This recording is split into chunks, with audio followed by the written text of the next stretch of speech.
How'd y'all like the scrubs? Wait, so far, who's had the coffee? Who tried the coffee? You had the coffee? Do you have the Honduran or the Guatemalan? Both. What's your preference? Yes. Okay, good. That's interesting to hear. Abbas, I don't know if you heard that. We just did a taste test shootout between the Guat and the Honduran. Honduran's on top. Now you see why I'm talking to you, bro. Hey, so that Honduran is roasted right here, right downstairs. And I'll go ahead and, Abbas, you want to come on up here for a second? Shell, you about to come on in? We're going to get started here in just a moment. Yeah, have a seat with us. So guys, I'm going to have to let you introduce your whole name. This is Abbas. I don't even know first name, last name yet. But so Abbas is one of the owners here at Ebrik Coffee.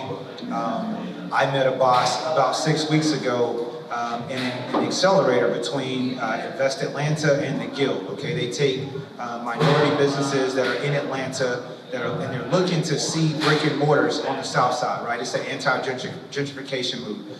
So Abbas with the Ebrik Coffee Room, they have a mission very similar to Dope Coffee, very similar to Black Coffee Boys, keeping these spaces, ourselves involved in the process from start to finish. So I just want to introduce Abbas, tell him thank you for the coffee, and if you want to share a few words with us, just about your mission. Well, I want to say peace to everybody. Thank you all for coming tonight, and really just want to express my gratitude, really to the creator for introducing us, to be honest. I mean, to meet Mike and Michelle and Stacy and Ronald and everybody that I met in this space has been a real blessing, especially at a time like this, you know. Business is tough. When we opened up, we were the only coffee shop, independent coffee shop in this entire neighborhood, and I'm not lying to you. I went around to a bunch of coffee heads in the city, and I said, listen, there's an amazing opportunity down in Georgia State. There's not an independent coffee shop around. And some of these specialty coffee heads literally told me, and you know, they don't gotta say all that much, but they literally said, nobody's buying specialty coffee down there. Exactly. It's not gonna sell. It's not a market for it. We've already looked into it. And I said, you're crazy. They're students, they're young, they know what they're doing. You know, and nobody would jump in. And so we got some family, some friends together, and we opened up a little shop just 2 stores down from here. And we've just been on a radical growth trend to try to say, look, for us, there's 3 words that sum up this project. It's community, comfort, and culture. And so coffee is really first about community. That's how coffee always started. Nobody ever drank it alone. Nobody ever sort of relished in all the notes and this and that. I mean, this thing's been around 1,500 years. Nobody was doing that on their own, sipping it like wine. It was community, and it was actually spiritual. Fueled movements, fueled intellectuals, fueled revolutions, everything. And so community was the first thing. Comfort, obviously, that's what it brings you, you know? It's your pit stop. It's something to chill out on. It's something to, you know, I used to think about traveling through airports and you just need a break. That's how I feel about this place. Sometimes you just need a break from the grind. You come in, you relax. So it's comfort. And then culture, that's what we're doing here, right? It's expressing a certain kind of culture. And the place has always been a platform. Whoever wants to come in, if their values align with us, if their vision aligns with us, let it be a place for artists, entrepreneurs, whoever it is.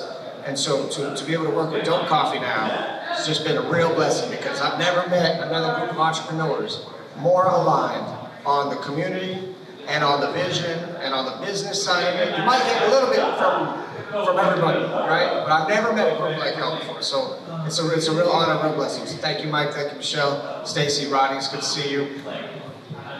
I appreciate you, Abbas. It's also been just a huge boon of energy for Dope Coffee. So yeah, listen guys, Abbas probably isn't gonna brag much, right?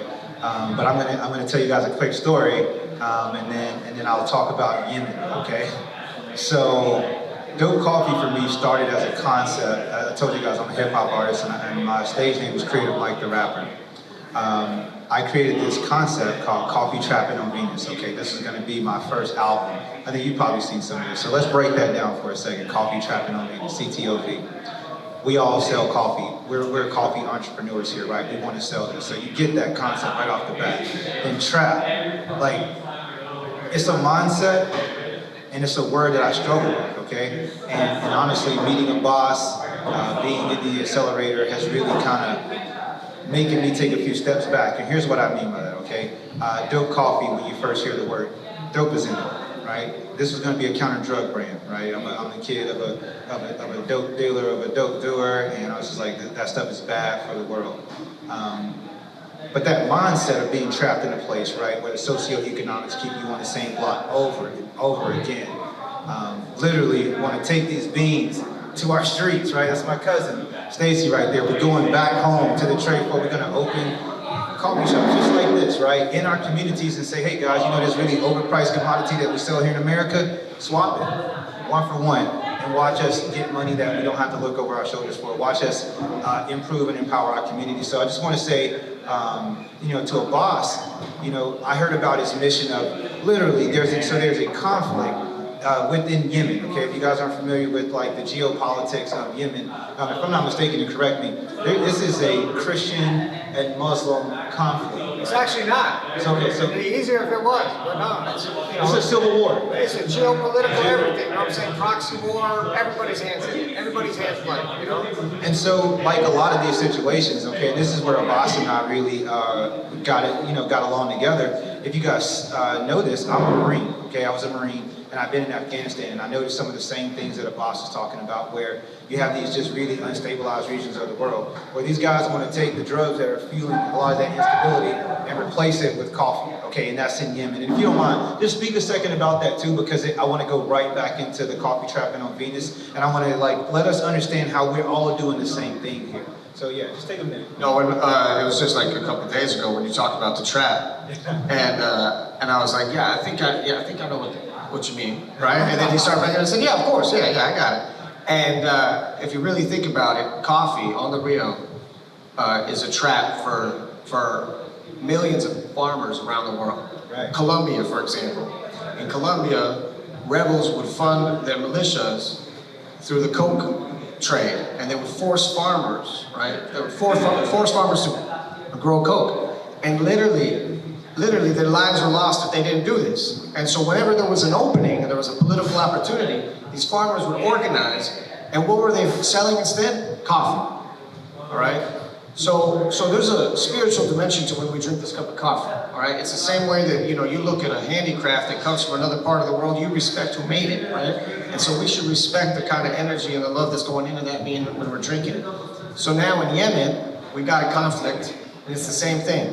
In order to produce a lot of money, they produce something that's kind of like a cocoa plant. It's called cot. And so that cot destroys the environment, sucks up all the irrigation. It gets a little bit of money, keeps most of the people high, and fuels this conflict. And what we're trying to do is work with some of the people out there.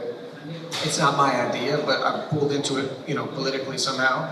And pump coffee to some of these really, really high-end places here in the States that'll pay. They're paying $16 to $18 a cup for Yemeni coffee in some parts of Manhattan. All right, for just like a pour over downstairs. $16 to $18 a cup. All right, those are people that live off of less than $1 a day. Okay? All right, so we got to do our part to be able to link the values of the supply chain. And that's why when you talked about the reason you named it Dope Coffee, because to be honest, we got everything called dope in Atlanta. Like everything's dope, like there's a bunch of dope brands. And I was just kind of curious, like why is it dope? And when you talked about it as being a counter-dope brand, that really made my hair stand up, because that connected all the way back down about the values I feel about globally what we got to do with coffee. So I think that it's way overdue for us to really take ownership of this entire cycle, right? Take ownership of this entire cycle from the bean to the cup, with the values, with the community, and really push it in that direction. Absolutely. Hey guys, so I just want to thank Abbas. Again, this is his place. And you guys see the vision, right? You see the alignment. And I'm going to throw this out there. One of the things that Abbas said to me, and I've been using this. Okay, so Abbas is the guy I was describing, the Iranian Hispanic. I gave him your whole background earlier. And he said something to me. He said, hey man, but black people treated me well when other people in America weren't. And that just pierced my soul. And I realized, while we're here to be a community, right? We're not here to be separatists. When he talked about how included he was, it made me go, yeah, whoever those black people were, they were doing it the right way. And we gotta push that forward, okay? So I wanna say thank you to Abbas for letting us have the place, and we got a great partnership coming up. So real talk, thank you all. Yes, sir.